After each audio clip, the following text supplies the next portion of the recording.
Here we will write a program to accept dictionary elements and a number and multiply dictionary elements with number if the element value is even. So first in comment line we will write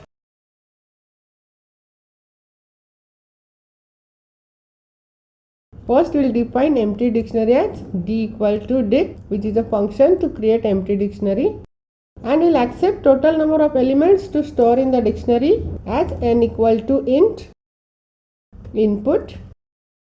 Enter total element to accept. Then we will use for loop to accept the elements. So for I in range 1 comma n plus 1, and we will accept the element as e equal to int input. Enter element, and we will store this value of element to dictionary as d of I equal to e. That is, for ith element we will store e. Then outside the for loop, first we will print original dictionary, we will print d.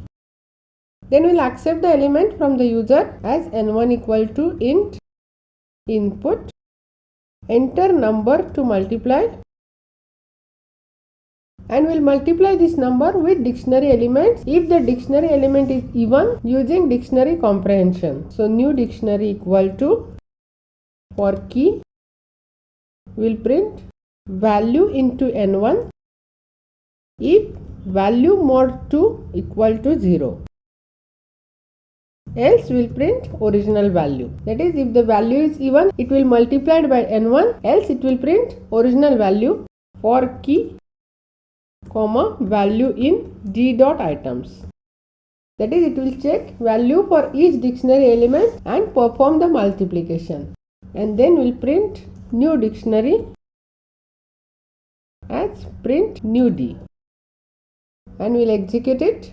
I will enter element 3 and I will enter the elements as 2, 4 and 5. First it will print original dictionary, then I will give the number to multiply as 3. It will print new dictionary. If the element is even, it will multiply by 3, else it will print the element as it is. That is, for 2 and 4 it will multiply by 3, so it will give the element value as 6 and 12, and 5 is odd, so it will print 5 as it is.